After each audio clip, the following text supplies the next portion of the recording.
the whole thing of bullying, speaking of which, holy smokes, the video of the cop throwing the girl out of her desk and dragging her across the floor, which a bunch of fascist apologists. I guess I should be glad that they're being honest about how fascist they are, but they're like, yeah, it's perfectly fine. Just violently assault. Whatever happened to let's not teach bullying in the schools? Like, imagine if somebody without a badge did that to the girl. Would anybody approve? No, of course not, because they believe that that badge is magic, because it represents the magic deity called government. Nobody would make excuses for that if the bastard doing it wasn't wearing a badge. So there you have a fine example of otherwise good people supporting evil because they frickin' worship Satan. Because Satan is real, but he's not this thing that lives in another world. He's the belief in authority. That really is Satan. That really is the root of most evil, is the idea that some people have an exemption from morality. So if you're a good Christian who believes in government, your God is Satan. The window dressing of whatever the hell you say you believe in on Sunday is completely frickin' irrelevant. You worship the devil and you're too dumb to see it.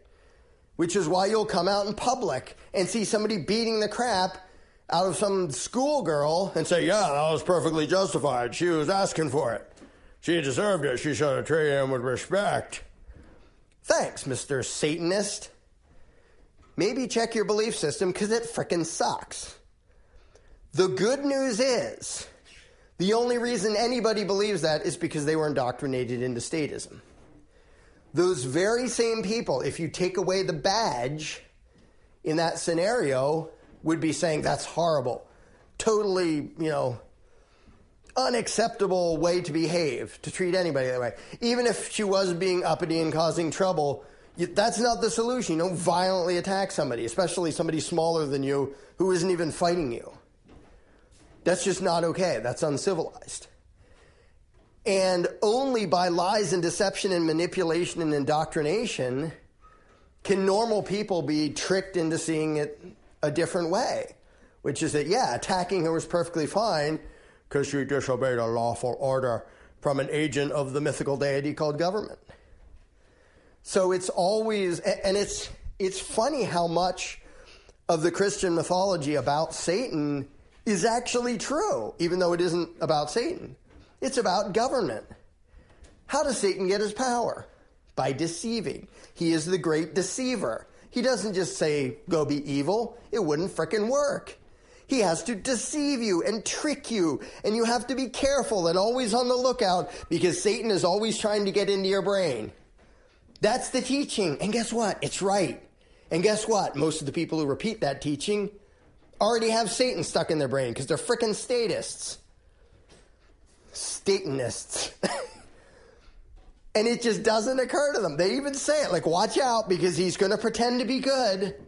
Gee whiz, where have I seen that before? People doing violence to others while pretending to be good. So even even that mythology about Satan is dead on. They're just imagining that it's a mythical being instead of a belief in authority, which is what it is. And if you apply the description to that, you go, oh yeah, it targets good people, it tricks them into advocating evil and cheering for bad stuff. Like, is that not a perfect description of what Satan tries to do? And so I have my silly interview with Satan, where he says his goal is like the destruction of humanity and to cause hatred and conflict and violence to replace, love and getting along and all that stuff, because he hates that stuff. Well, guess what has done that better than anything else in the history of the world? The belief in authority. So in a very real sense, the belief in authority is Satan. But it's not a mythical spiritual entity. It's a real belief inside the heads of billions of people. And the real results of that real belief is mass murder and mass oppression and mass extortion and assault and robbery and all sorts of nasty stuff. And so I did my, flippant interview with with Satan, but it wasn't flippant. Aside from the fact that it was a fictional character, what we talked about, we, me and myself, the other me, the Satan me, was totally true. And so I hope is, that sort of silly interview that I hope people find it sort of amusing, but I hope they also notice how much truth is in it.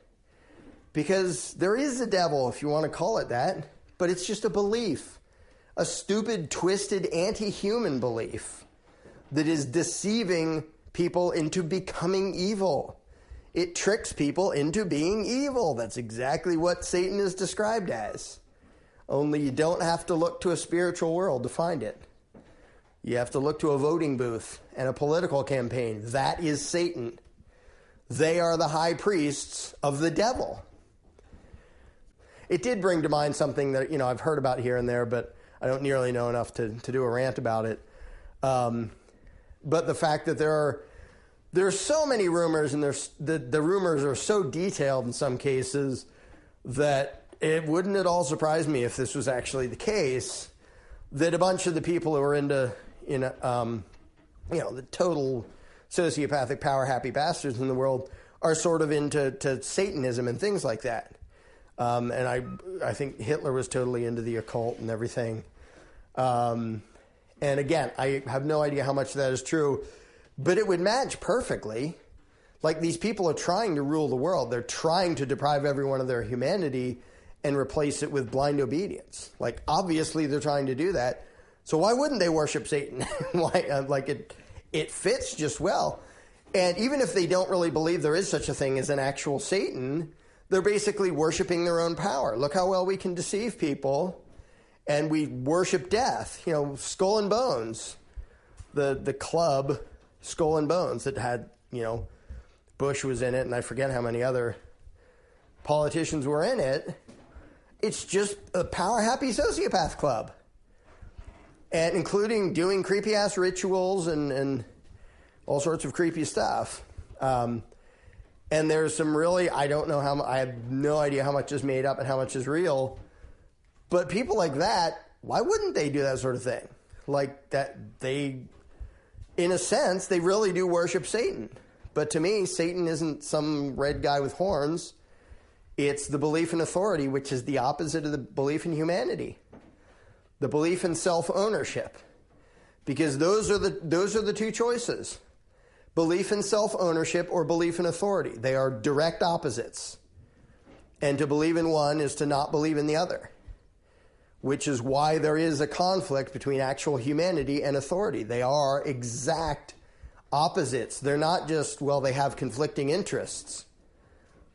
The idea of free will and I own myself and I own my life, the exact precise opposite of that is I shouldn't judge. I don't own my life. I'm not in charge. I have to obey something outside of me. And that really is, like, if there's a message of Satan, that's it.